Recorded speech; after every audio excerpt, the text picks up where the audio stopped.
Welcome back students to my channel Juicy Brains. I am Dr. Yashna Marks and today we are about to start one of the important chapters, that is cash flow statement. Now why this chapter is important? Because as we will cover this chapter, we will discuss the terms and concepts. It will be beneficial for two groups. First, जो students 12th standard के CBSE syllabus के according पढ़ रहे हैं accountancy और boards में appear हो रहे हैं, उनके लिए तो बेनिफिशियल है ही। एंड जस्ट बिकॉज कि हम 12th स्टैंडर्ड के सारे चैप्टर्स को कवर कर रहे हैं और कैश फ्लो स्टेटमेंट रह रहा है, तो ये बच्चों के लिए आपके लिए यूजफुल हो सकता है। And secondly, all those candidates who are preparing और they are willing to appear for Haryana state SAS exam, ये लेक्चर्स उनके लिए भी बेनिफिशियल हैं, क्योंकि जैसे आपको पता होगा कि आपका जो सिलेबस है SAS का, वो उसमें अकाउंटेंसी दो पार्ट में आती है। पार्ट 1 में तो एलिमेंट्री अकाउंटिंग आती है जिसे हम कमर्शियल बुक कीपिंग बोलते हैं, और इससे रिलेटेड सारे टॉपिक्स मैं पहले कवर कर चुकी हूँ। अब क्योंकि ये एलिमेंट्री अकाउंटिंग है तो 11th स्टैंडर्ड का जो भी अकाउंटिंग का सिलेबस है it is same for the SAS exam also. तो अगर आप SAS एग्जाम के लिए अपियर हो रहे हैं, प्रिपरेशन कर रहे हैं और एलिमेंट्री अकाउंटिंग या बुक कीपिंग अकाउंटिंग के चैप्टर्स आपको समझने हैं, तो मेरे जो 11th स्टैंडर्ड के मैंने जो लेक्चर्स लिए हैं उनको आप देख सकते हैं, बिकॉज उनका और आपका सिलेबस बिल्कुल सेम है। सेकेंडली, ये तो हो गई पार्ट 1 की बात। पार्ट 2 में जो अकाउंटेंसी आती है वो एडवांस्ड अकाउंटेंसी होती है, दैट इज उसमें कॉस्ट अकाउंटिंग होती है, ये अलग है, फाइनेंशियल मैनेजमेंट अलग है। तो कुछ पार्ट कुछ टॉपिक्स फाइनेंशियल मैनेजमेंट के इंक्लूडेड हैं, कुछ कॉस्ट अकाउंटिंग के इंक्लूडेड हैं। अब इसका जो सब पार्ट है, जैसे मतलब कि इसके जो टॉपिक्स हैं उनमें से एक टॉपिक है कैश फ्लो स्टेटमेंट, इसलिए ये चैप्टर आपके लिए भी उतना ही इम्पोर्टेंट है जितना कि 12th के बच्चों के लिए है, बिकॉज इनका सिलेबस और आपका syllabus when it comes to cash flow statement is same. Clear? तो ऐसा कुछ कंफ्यूजन मत रखना कि क्योंकि ये 12th स्टैंडर्ड का लेक्चर है या 11th स्टैंडर्ड का लेक्चर है तो आपके लिए बेनिफिशियल नहीं है। नहीं, टॉपिक सेम है, सिलेबस SAS सेम ही कवर कर रहा है, चाहे वो एलिमेंट्री अकाउंटिंग हो चाहे एडवांस्ड अकाउंटिंग हो, तो ये लेक्चर्स आपके लिए बेनिफिशियल हैं। नाउ यहाँ पे मैंने सारे टॉपिक्स कवर करे हैं, वो मेरे आप लेक्चर्स देख सकते हैं। एंड स्पेसिफिकली SAS कैंडिडेट्स के लिए मैंने अलग से लेक्चर्स लिए हैं जिसमें कि हमने प्रीवियस ईयर के क्वेश्चन पेपर्स भी सॉल्व किए हैं, तो अभी तक आपने नहीं देखे हैं तो वो आप देख सकते हैं। उन क्वेश्चन पेपर्स में जो भी कॉस्ट अकाउंटिंग से रिलेटेड क्वेश्चन है वो हमने स्किप कर दिया था। वाई? बिकॉज उस टाइम तक मैंने वो चीज़ कवर नहीं करी थी। But now after covering cash flow statement, जैसे ही कैश फ्लो स्टेटमेंट चैप्टर आपका खत्म होगा, and I am talking specifically to SAS exam candidates, जैसे ही आपका CFS खत्म होगा उसके बाद I will start with the cost accounting. तो कॉस्ट अकाउंटिंग में जो भी आपका सिलेबस होगा, जो भी टॉपिक्स SAS एग्जाम कवर कर रहा होगा कॉस्ट अकाउंटिंग और फाइनेंशियल मैनेजमेंट से, वो हम कवर करेंगे। सो आई होप सो आपको ये चीज़ क्लियर हो गई होगी कि क्यों कैश फ्लो स्टेटमेंट बहुत ही इंपॉर्टेंट टॉपिक है दोनों ग्रुप्स के लिए, और इन लेक्चर्स में हम कैश फ्लो स्टेटमेंट के सारे टॉपिक्स और कंसेप्ट्स को कवर करेंगे। So without wasting much of a time, let's start with what is cash flow statement. So as by name you can understand, it is a statement which is prepared to record the flow of cash with respect to business transactions. ये तो एक simple explanation हो गया cash flow statement का, कि हम cash के flow को रिकॉर्ड करते हैं बिजनेस की एक्टिविटीज को ध्यान में रखते हुए एक प्रिस्क्राइब फॉर्मेट में, जो अकाउंटिंग स्टैंडर्ड ने प्रिस्क्राइब कर रखा है हमें, उसको हम कैश फ्लो स्टेटमेंट बोलते हैं। क्लियर? अब कैश के फ्लो को हम देखो, अब कैश इसको कैसे समझना है। There are two types of flow और movement of cash. When cash is going inside the business, this is known as cash inflow,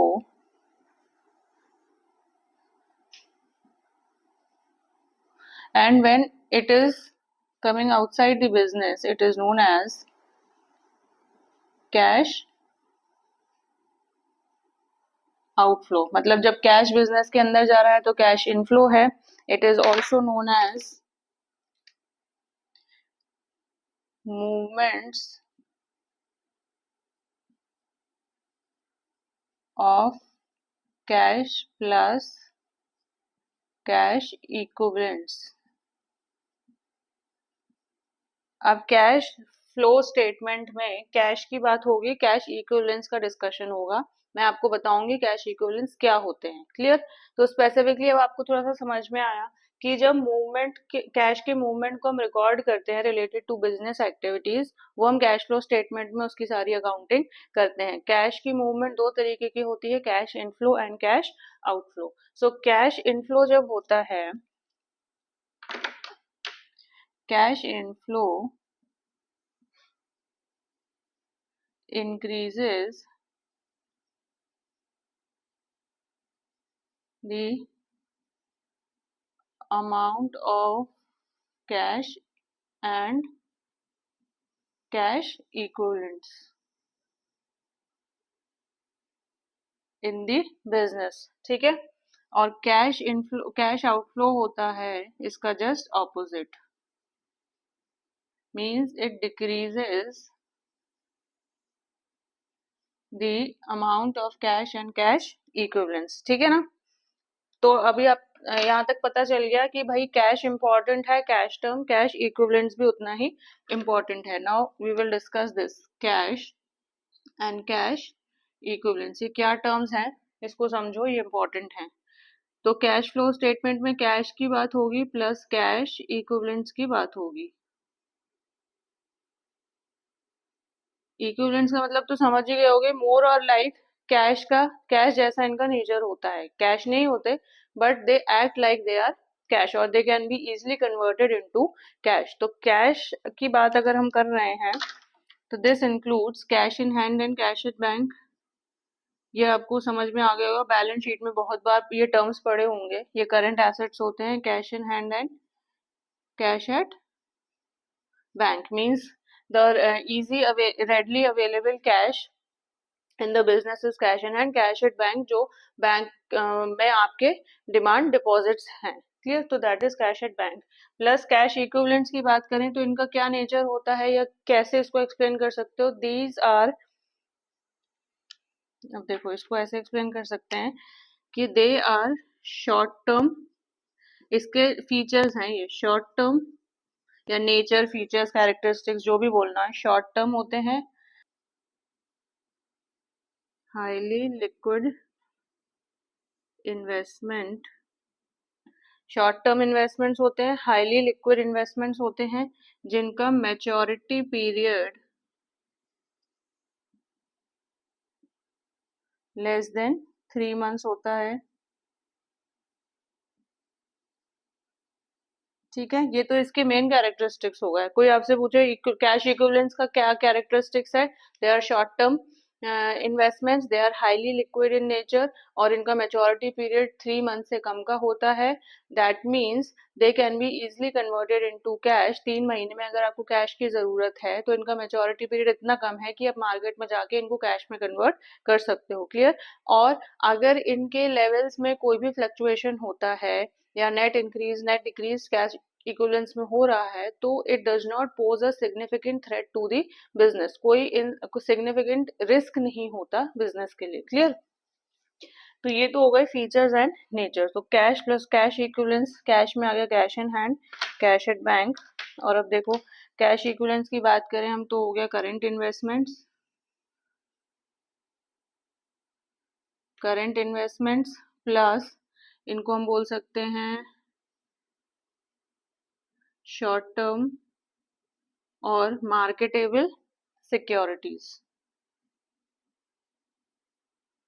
marketable securities means they can be easily converted into cash, ठीक है ना। और एक और हो गया आपका चेक्स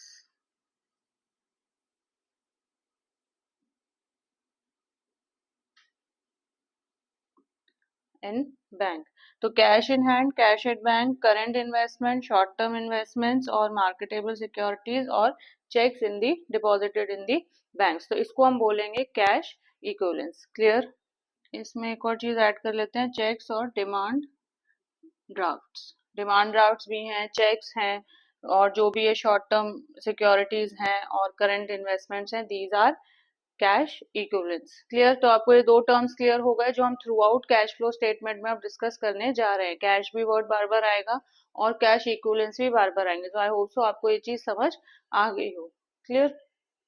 ये तो था कुछ basic explanation, meaning, certain features, characteristics of cash flow statement. ठीक है ना।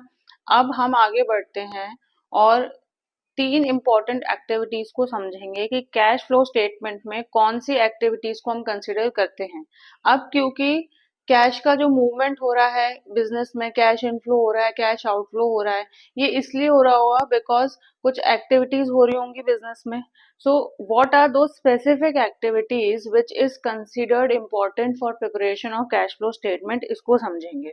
ठीक है, जो कि इम्पोर्टेंट है। अब कैश फ्लो स्टेटमेंट में तीन एक्टिविटीज होती हैं जो बहुत इंपॉर्टेंट हैं। इनको रट लो, याद कर लो, समझ लो, जैसा भी कर सको, पर करना है। ठीक है, सबसे पहले आ गया operating activities,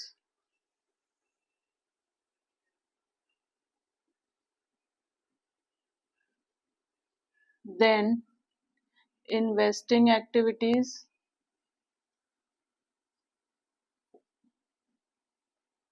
and then financing activities.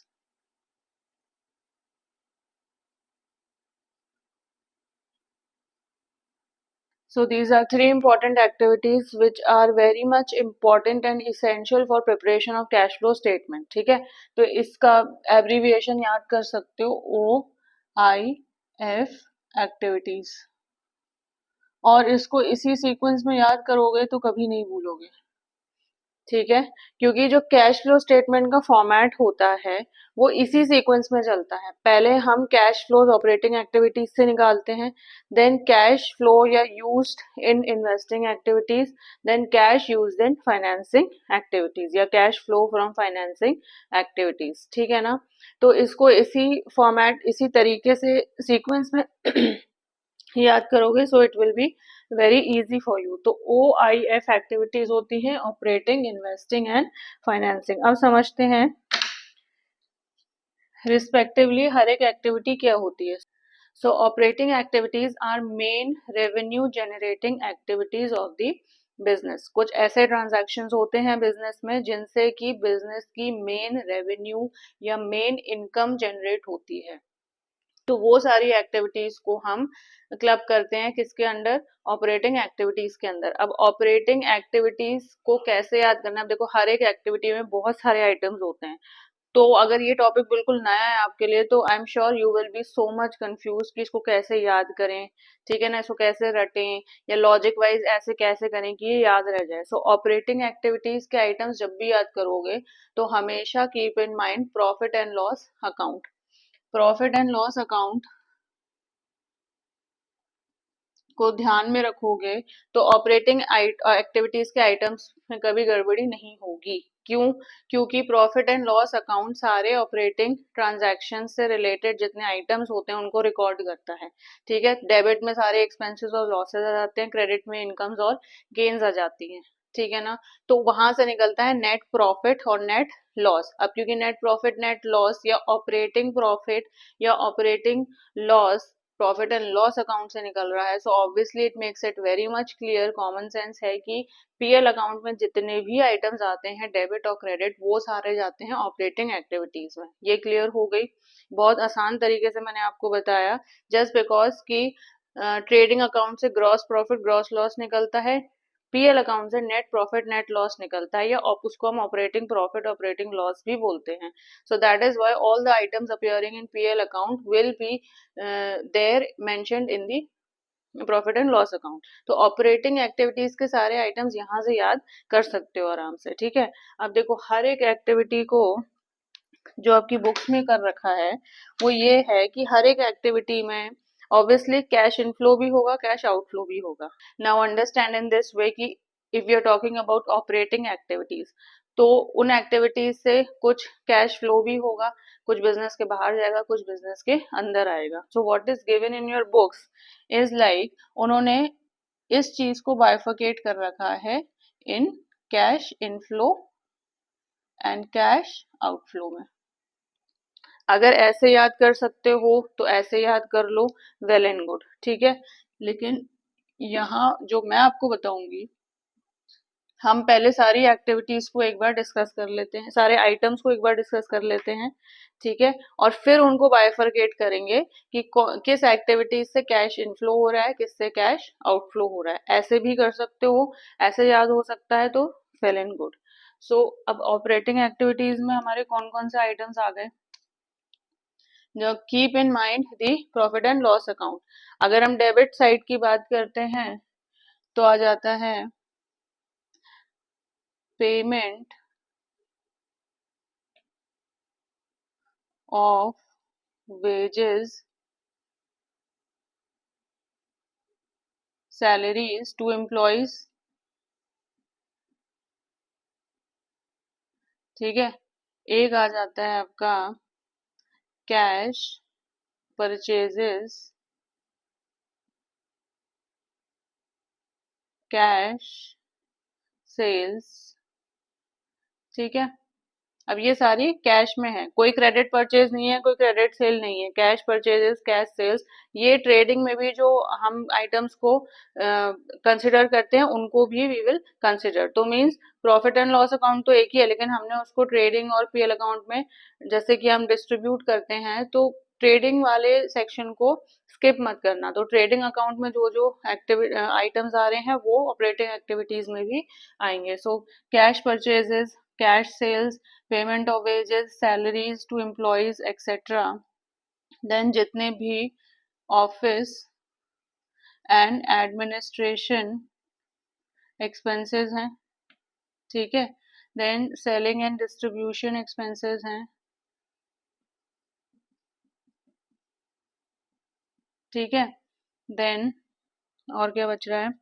हाँ, अब देखो बैलेंस शीट में आ जाओ, डेटर्स से जितना हमें कैश मिल रहा है या बिल्स रिसीवेबल से जितना कैश मिल रहा है, देन यहाँ पे डेटर्स हैं तो यहाँ क्रेडिटर्स हो गए, और यहाँ बिल्स पेबल हो गया, ठीक। And last is income tax paid. अब इसमें एक नया टर्म जुड़ गया, इनकम टैक्स। तो इनकम टैक्स भी हम, क्योंकि ऑपरेटिंग पीएल अकाउंट, क्योंकि हम पीएल अकाउंट को कंसिडर कर रहे हैं, वहां से ऑपरेटिंग प्रॉफिट निकल के आता है, तो हम टैक्स को भी उसमें इंक्लूड करते हैं। सो इनकम टैक्स पेड, और करके लिख लो, और इनकम टैक्स रिफंड। चलो इसको अलग से लिख लेते हैं, जस्ट बिकॉज हम अब बाइफरकेट करेंगे कि कैश इनफ्लो कौन से हैं, कैश आउटफ्लो कौन से हैं। सो this is income tax refund. Clear.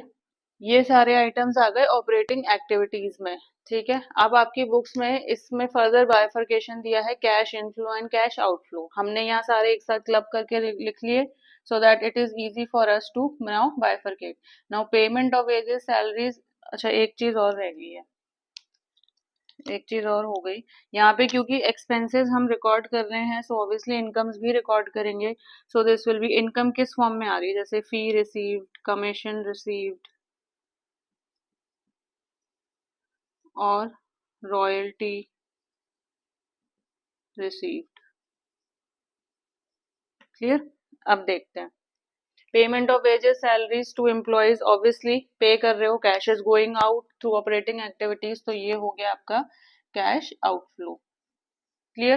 Cash purchases, again cash outflow, cash sales, cash inflow, office and administration expenses, just because they are expenses तो cash outflow, then debtors के through और bills receivable के through you are receiving the cash, means cash is coming in, this is cash inflow, this is creditors and bills payable, cash outflow, you have to pay the creditors or you have to pay the cash through bills payable, ठीक है ना। income tax paid, now income tax paid is again cash outflow, income tax refund, IT department ने कुछ cash को refund कर दिया, ठीक है ना, सो this is cash inflow, and fee received, commission received, royalties received, this is cash inflow again. Clear.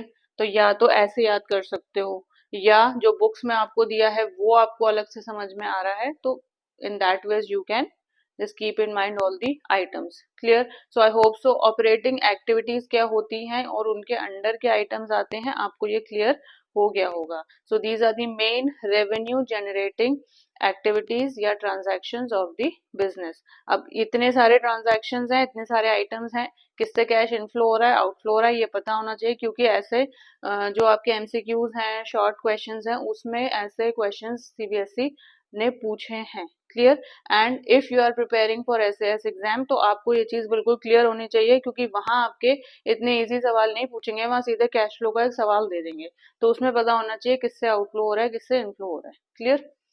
दूसरे में आ जाते हैं, दैट इज इन्वेस्टिंग एक्टिविटीज। अब देखो, investing activities basically, investing activities से क्या समझो, किसी हम चीज में इन्वेस्ट कर रहे हैं। अब कोई अगर जिसकी लिक्विडिटी कम है, कोई शॉर्ट पीरियड का इन्वेस्टमेंट है, उसमें तो हम करते नहीं।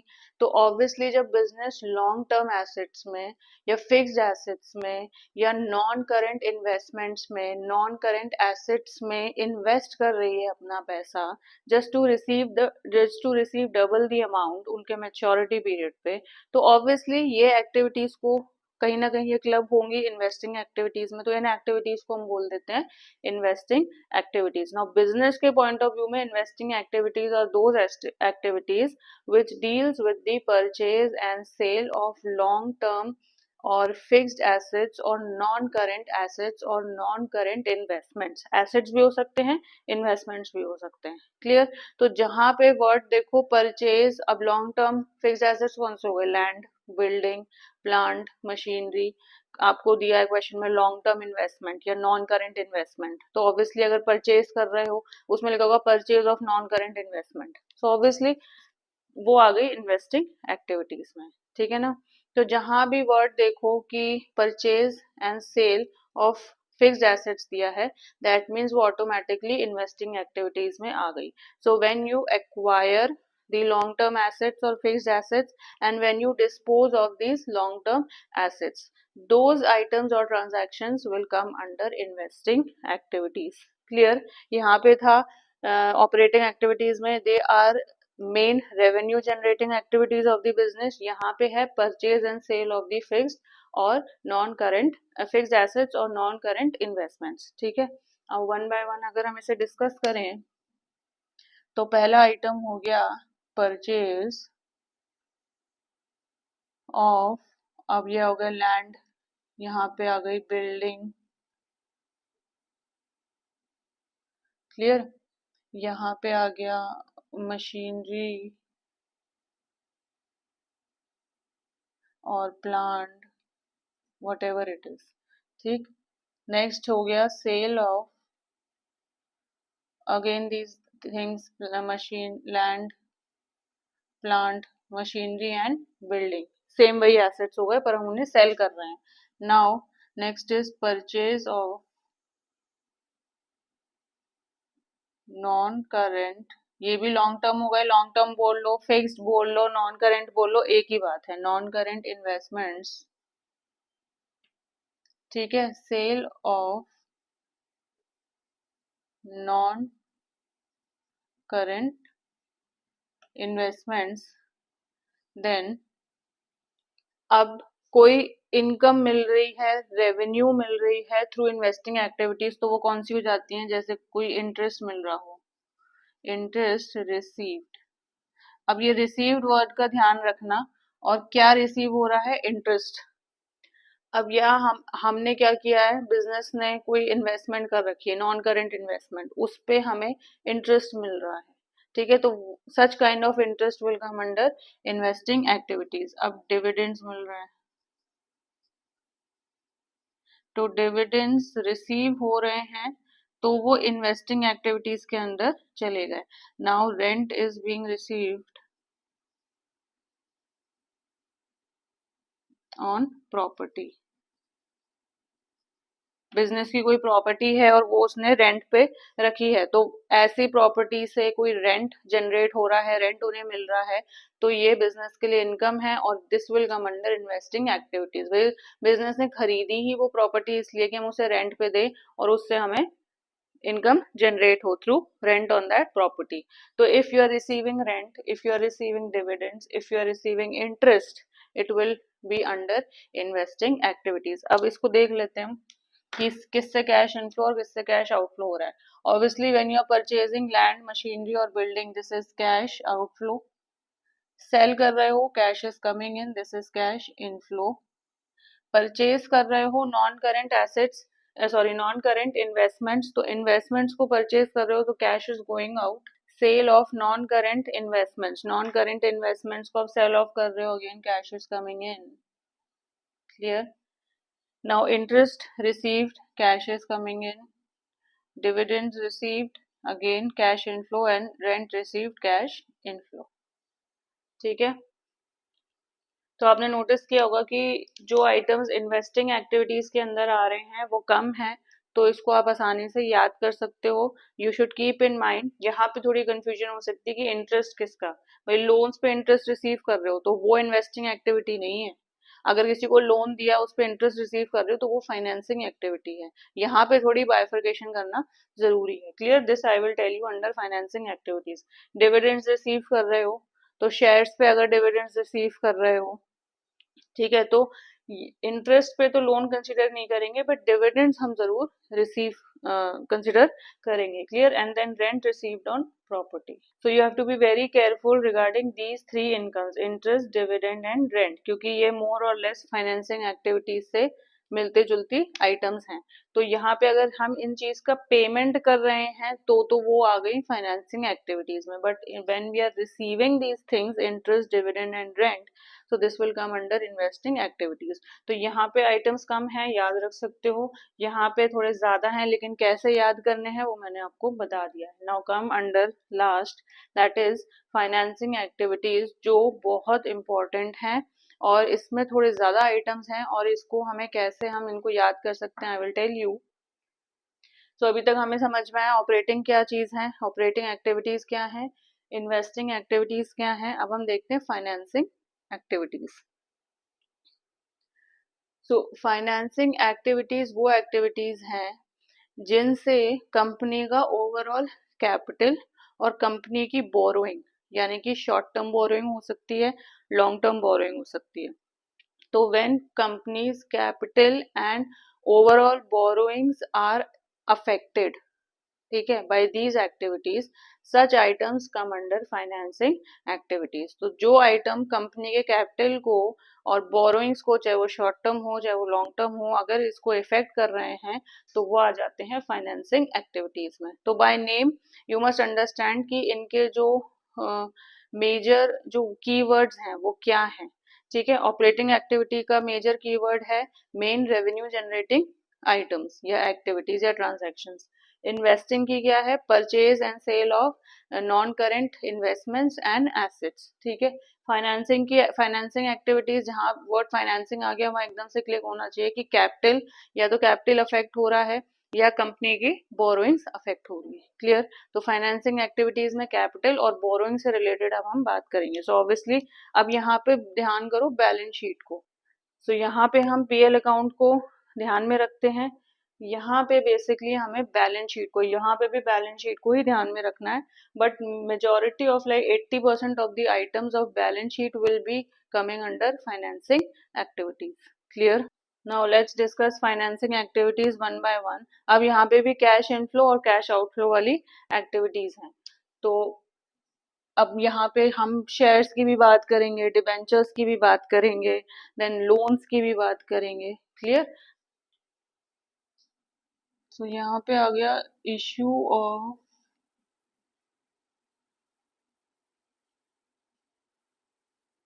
Shares in cash, issue of debentures in cash, then raising loans. अब या तो ये शॉर्ट टर्म है या ये लॉन्ग टर्म है, दोनों ही कंसिडर करने हैं, यानी कि short term loans and long term loans. Then increase in balance of bank overdraft और कैश क्रेडिट बोल लो या बैंक ओवरड्राफ्ट बोलो, एक ही बात है। ठीक है, तो अगर हम शेयर्स को कैश में इशू कर रहे हैं तो ऑब्वियसली हमें रिसीट्स मिल रही हैं, तो इसको हम ऐसे भी बोल सकते हैं proceeds from issue of shares in cash या receipts from issue of shares in cash. मैंने आपको बता दिया कि issue of shares in cash एक ही बात है, चाहे उसको प्रोसीड्स बोल लो या रिसीट्स बोल लो, means cash is coming in. Issue of debentures in cash, raising loans, चाहे तो शॉर्ट टर्म है चाहे लॉन्ग टर्म है। Increase in the balance of bank overdraft, तो जब भी कंपनी का बैंक ओवरड्राफ्ट का बैलेंस इंक्रीज हो रहा है वो आएगा फाइनेंसिंग एक्टिविटीज में, वो यहाँ नहीं आएगा कैश में।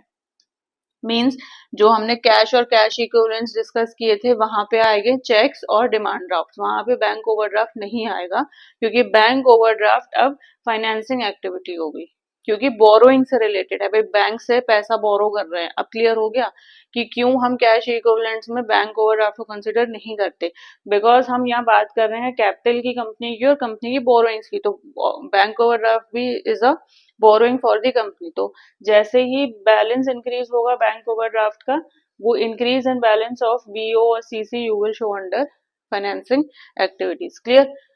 फिर और क्या हो सकता है? अब जैसे कंपनी ने बाय बैक कर लिए इक्विटी शेयर्स,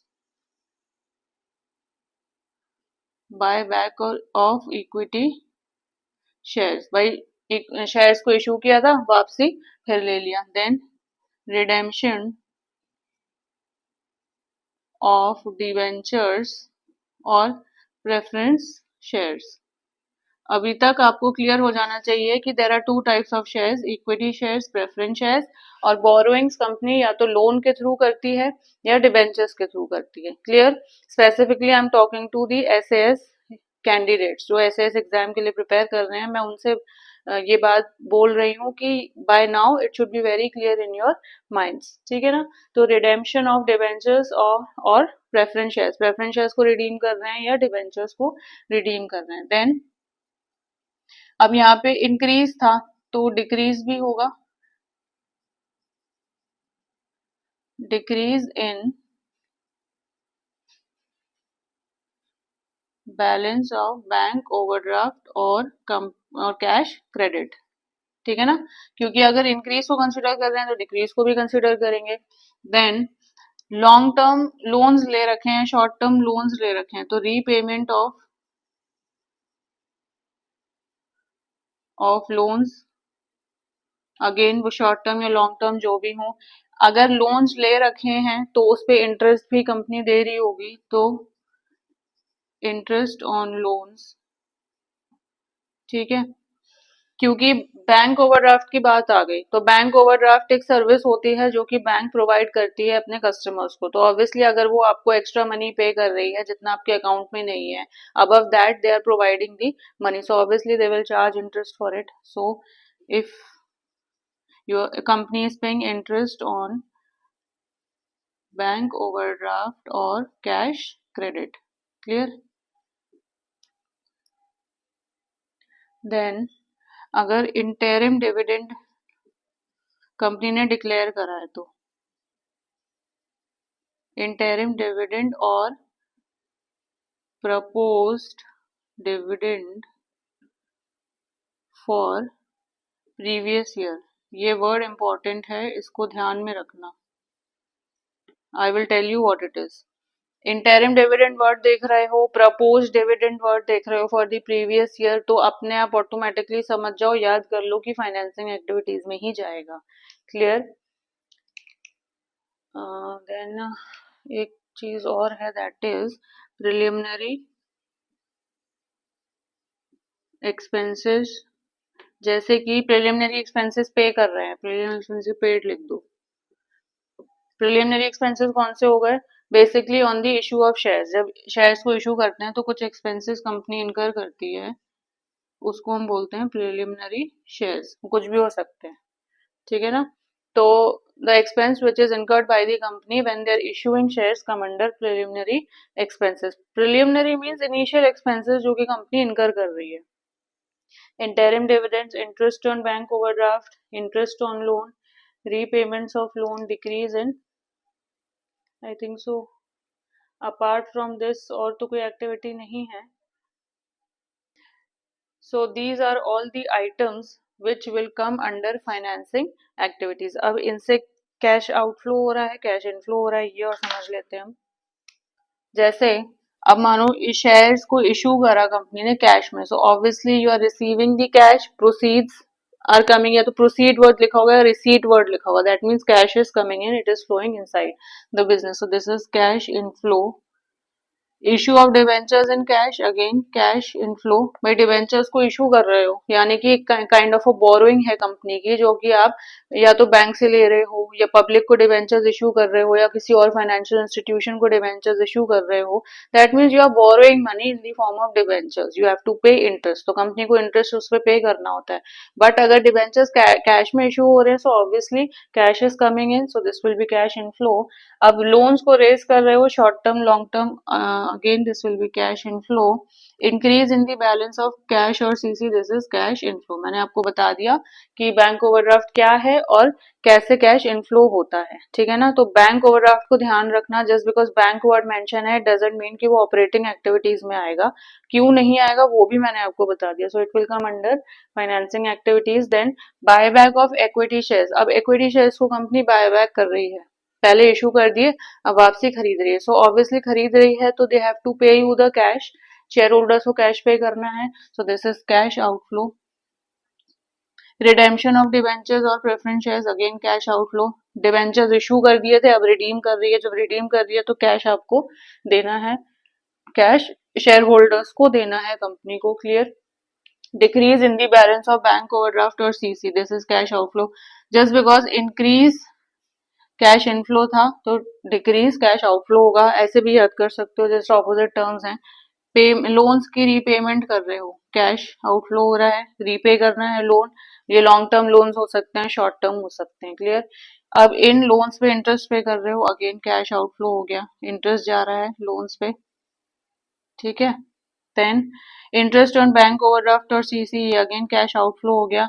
इंटरिम डिविडेंड, या तो इंटरिम डिविडेंड्स कंपनी ने पे करने हैं, और propose dividend for previous year. अब propose dividend for previous year क्या है, देखो दो टाइप के प्रपोज डिविडेंड होते हैं, या तो propose dividend for previous year होगा क्वेश्चन में, या propose dividend for the current year. अब propose dividend for the previous year मतलब ये होता है कि करेंट ईयर में एजीएम में, that is annual general meeting, जो कंपनी की एजीएम होती है उसमें ये लोग इसको प्रपोज करते हैं और डिक्लेयर कर देते हैं। होता तो ये प्रीवियस ईयर का है लेकिन डिक्लेयर इस करंट ईयर में होता है, इसलिए क्योंकि cash flow statement current year के लिए ही प्रिपेयर होता है, इसलिए करंट ईयर के ट्रांजैक्शंस को ही हम इंक्लूड करते हैं। अदरवाइज वो ट्रांजैक्शंस चाहे कैश में हो चाहे कैश इक्विवेलेंस हो, उनको हम इंक्लूड नहीं करेंगे। This is an important point जो पीछे मैंने स्किप कर दिया, तो इसलिए मैंने आपको बताया, क्योंकि अब यहाँ प्रीवियस ईयर और नेक्स्ट ईयर की बात आ गई, तो होते तो ये प्रीवियस ईयर के हैं बट इस ईयर में डिक्लेयर होते हैं, डिस्ट्रीब्यूट होते हैं शेयर होल्डर्स को, तो इसलिए हम इसको propose dividend for previous year बोलते हैं, और ये कैश फ्लो स्टेटमेंट में आते हैं अंडर फाइनेंसिंग एक्टिविटीज। और एक होता है propose dividend for the current year. अब करेंट ईयर को इसलिए हम इंक्लूड नहीं करते क्योंकि वो अभी भी प्रपोज्ड ही है, डिक्लेयर नहीं हुआ है, हमने डिस्ट्रीब्यूट नहीं करे हैं। तो करेंट ईयर के अगर प्रपोज्ड डिविडेंड है तो वो कंटिंजेंट लायबिलिटी होती है, और कंटिंजेंट लायबिलिटी आपको पता होना चाहिए कि बैलेंस शीट में अपीयर नहीं होती। क्वेश्चन में कुछ भी कंटिंजेंट लायबिलिटी दी है तो it will not appear in the balance sheet, उसको हम बैलेंस शीट के नीचे एक छोटा सा फुटनोट बना देते हैं और उसको हम बैलेंस शीट के बाहर शो करते हैं। Means contingent liabilities do not have a place in the balance sheet of the current year. तो propose dividend for current year is a contingent liability, propose dividend for the previous year which is to be paid in this year is considered as a part of financing activity, और इसलिए ये cash flow statement में आता है वरना नहीं आएगा, ठीक है। तो जहां भी क्वेश्चन में वर्ड अगर इंटरिम डिविडेंड्स हैं, प्रपोज डिविडेंड है प्रीवियस ईयर के, तो they will come under financing activities. And last is preliminary expenses paid, तो यहाँ पे भी कैश आउटफ्लो हो गया और यहाँ पे भी फाइनली कैश आउटफ्लो हो गया। देखो यहाँ पे नोटिस किया होगा कि कैश इनफ्लो और कैश आउटफ्लो को मैंने सेपरेटली शो कर दिया, ऐसे भी याद कर सकते हो। जस्ट बिकॉज फाइनेंसिंग एक्टिविटीज में थोड़ी ज्यादा चीजें हैं तो इसको आप ऐसे कर लो कि इनफ्लो कम है तो भाई इनफ्लो 1 2 3 4 चार चीजें हैं जिसमें कैश इनफ्लो हो रहा है थ्रू फाइनेंसिंग एक्टिविटीज, वरना majority of activities are cash outflows and financing activities. So these were all the activities related, items related to these three major activities जिसके बारे में हम कैश फ्लो स्टेटमेंट में बात करेंगे. तो ये सारा जो भी फॉर्मेट आगे हम डिस्कस करेंगे, अब फॉर्मेट भी कोई छोटा फॉर्मेट नहीं है, लंबा चौड़ा फॉर्मेट है, बट उसको अगर हम स्टेप वाइज करेंगे तो it will be very clear in your minds and you will not get confuse. मतलब कि भूलोगे नहीं. और क्यों नहीं भूलोगे? क्योंकि अकाउंटेंसी भी इज जस्ट लाइक मैथमेटिक्स. आपको रोज अकाउंट्स की प्रैक्टिस करनी पड़ेगी, तभी चीजों को रिटेन या याद कर सकते हो. अगर आपका अकाउंटिंग बैकग्राउंड नहीं है, अगर अकाउंटिंग बैकग्राउंड है भी तो भी ये करना है, ठीक है, वरना चीजों को भूल जाओगे. So it is my advice to revise all the items, all the you know terms related to cash flow statement. Only then you will be able to retain all these things in your mind जब हम questions को solve करेंगे. Clear? तो ये सारी चीजें मैंने आपको बता दी. I hope so they are very much clear to you. Just because SAS exam के कैंडिडेट्स, किसी का अकाउंटेंसी बैकग्राउंड है, किसी का नहीं है, तो मैंने कोशिश की है कि मैं इस लेवल पे आपको एक्सप्लेन करूं कि आपको ये चीजें क्लियर हो जाए. And just because it is a part of advanced accountancy, तो चीजें थोड़ी ज्यादा हैं, थोड़ी से क्वेश्चंस कॉम्प्लिकेट भी हो सकते हैं.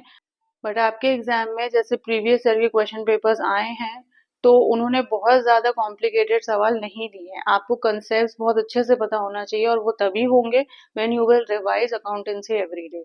सो आई होप सो आपको ये चीज क्लियर हो गई होगी. कैश फ्लो स्टेटमेंट हमने स्टार्ट किया आज, और मैंने आपको कुछ बेसिक और इम्पोर्टेंट चीजें बताई जो हमें आगे इनकी जरूरत पड़ने वाली है. In the upcoming lectures of cash flow statement we will in detail discuss the format. जो भी प्रिस्क्राइब फॉर्मेट है, दो मेथड्स होते हैं, डायरेक्ट एंड इनडायरेक्ट. आपके सिलेबस में इनडायरेक्ट मेथड है, तो इनडायरेक्ट मेथड में से जो भी हमारा स्टेटमेंट का फॉर्मेट है वो हम डिस्कस करेंगे. हर एक चीज को, हर एक आइटम को डिस्कस करेंगे, and then we will move with the numerical section.